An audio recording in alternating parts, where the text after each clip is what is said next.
Beetroot kurma எப்படி செய்கிறதுன்னு பார்க்கலாம். இதுக்கு தேவையான பொருட்கள்: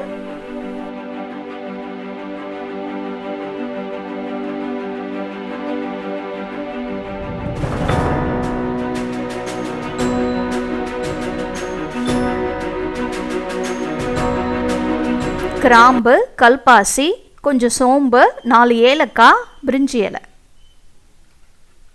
அதுக்கப்புறம் கொஞ்சம் தேங்காய் எடுத்து வச்சுக்கோங்க. அதுக்கப்புறம் முந்திரி, பாதாம். இது வீட்டில் எது இருக்குதோ அதை ஆட் பண்ணிக்கலாம். காரத்துக்கு பச்சை மிளகா. பீட்ரூட் ஜாம்ங்கிறதுனால 2 பீட்ரூட் நான் எடுத்துருக்கிறேன். கொஞ்சம் சின்ன வெங்காயம், இஞ்சி, வெள்ளைப்பூடு, 4 பல்லாரி, ஒரு 3 உருளைக்கிழங்கு, ஒரு 3 தக்காளி, அதுக்கப்புறம் கரம் மசாலா, மிளகா வத்தல் தூள் இதெல்லாம் எடுத்துக்கோங்க. இப்போது நம்ம இந்த ஜாமான் எல்லாத்தையுமே கொஞ்சம் அரைச்சி வச்சுக்க போகிறோம், கொஞ்சத்தை நறுக்கி வச்சுக்க போகிறோம். இதை எப்படி செய்கிறதுன்னு நான் உங்களுக்கு இப்போ சொல்கிறேன். முதல்ல தக்காளியை நறுக்கி வச்சுக்கோங்க. நல்ல பீலரில் வச்சு குட்டி குட்டியாக நல்லா நறுக்கி வச்சுக்கோங்க. இப்போது ஏலக்காவை நல்லா தட்டி வச்சுக்கலாம். நம்ம தட்டி ஆட் பண்ணும்போது அதோட ஃப்ளேவரே தனியாக இருக்கும். ஏலக்காவையும் கிராம்பையும் தட்டி வச்சுக்கோங்க. இப்போ நம்ம உருளைக்கிழங்க தோல் சீவி வச்சுக்கலாம். தோல் சீவி குட்டி குட்டியாக நறுக்கி வச்சுக்கோங்க. கொஞ்சத்தை நம்ம அரைச்சும் வச்சுக்க போகிறோம். இதுதான் இந்த குருமாவோட ஸ்பெஷாலிட்டி. கொஞ்சம் காயை நம்ம அரைச்சி சேர்ப்போம், கொஞ்சம் காயை நம்ம நறுக்கி சேர்ப்போம். இப்போது இதே மாதிரி கேரட்டையும் நல்லா கழுகிட்டு தொளி சீவி வச்சுக்கோங்க. தொளி சீவி குட்டி குட்டியாக நறுக்கி வச்சுக்கோங்க. இப்போ வெங்காயத்தை உரித்து வச்சாச்சு. சின்ன வெங்காயம், பெரிய வெங்காயம், வெள்ளைப்பூடு, இஞ்சி எல்லாத்தையுமே நம்ம தோல் சீவி நல்லா நீட்டாக கட் பண்ணி வச்சுட்டோம். இப்போ முதல்ல அரைக்க ஆரம்பிக்கலாம். முதல்ல இஞ்சி பூண்டு பேஸ்ட்டை அரைச்சிக்கலாம். சின்ன மிக்ஸி ஜாரில் நல்லா அரைச்சிக்கோங்க. இப்போ அரைச்சதை ஒரு கண்டெய்னரில் ட்ரான்ஸ்ஃபர் பண்ணிக்கோங்க.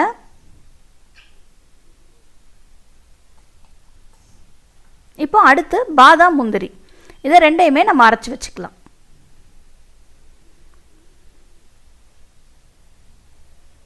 இதே மாதிரி ஒவ்வொரு காயையும் நம்ம அரைச்சும் கொஞ்சம் வச்சுக்க போகிறோம், கொஞ்சத்தை நம்ம நறுக்கி வச்சுக்க போகிறோம். பாதாம், முந்திரி அரைச்சாச்சு. இப்போ அடுத்து நம்ம வெங்காயத்தை அரைச்சிக்கலாம். பல்லாரி வெங்காயம், சின்ன வெங்காயம் இது ரெண்டையும் போட்டு அரைச்சி வச்சுக்கலாம். அதுக்கப்புறம் தேங்காவை அரைச்சி வச்சுக்க போகிறோம். அதுக்கப்புறம் கேரட்டை கொஞ்சம் அரைச்சி வச்சுக்கிறோம்.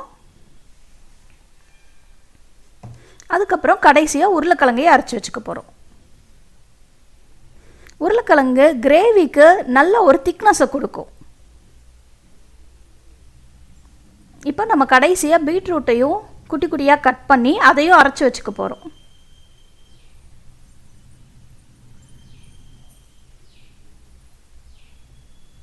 கொஞ்சம் தேவைன்னா கொஞ்சம் தண்ணி சேர்த்து அரைச்சி வச்சுக்கலாம்.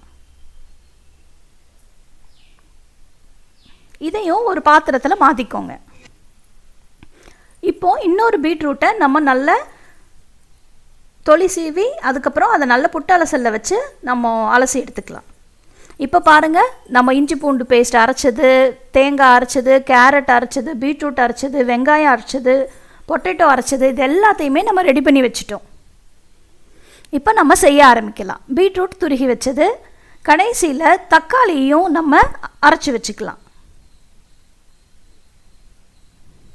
அரைச்சி வச்சதை ஒரு பாத்திரத்தில் எடுத்து வச்சுக்கோங்க. பச்சை மிளகாவை ஒன்று காரத்துக்கு நம்ம அரைச்சி எடுத்து வச்சுக்கலாம்.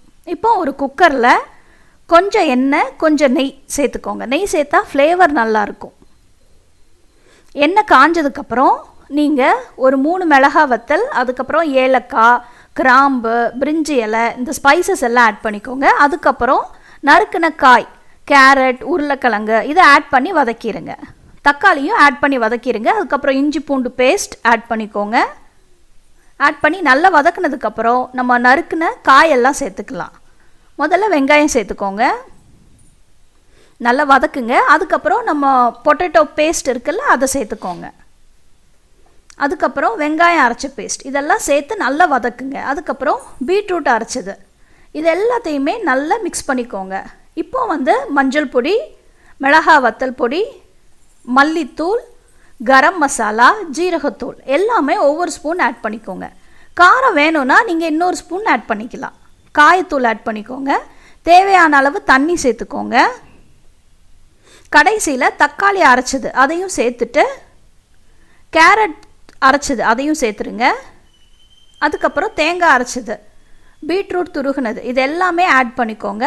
ஆட் பண்ணி நல்லா மிக்ஸ் பண்ணிவிட்டு கடைசியில் பச்சை மிளகா அரைச்சோம்ல அதையும் இதில் ஆட் பண்ணிக்கோங்க. நல்லா மிக்ஸ் பண்ணிவிட்டு குக்கரை மூடி ஒரு 3 விசில் வச்சு எடுங்க.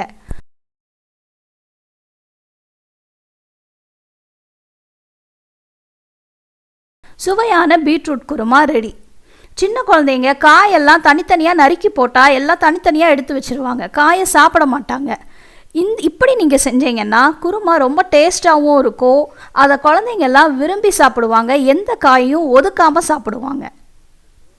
பீட்ரூட்டோட ஸ்வீட்னஸ் இந்த குருமாவில் ரொம்ப நல்லா பாப்பாலாம் ரசிச்சு சாப்பிடுவாங்க. இப்போ பாருங்க, இதே மாதிரி நிறைய ரெசிபிஸ் வேணும்னா சப்ஸ்கிரைப் பண்ணுங்க, பெல் அடிங்க, சந்தோஷமா இருங்க.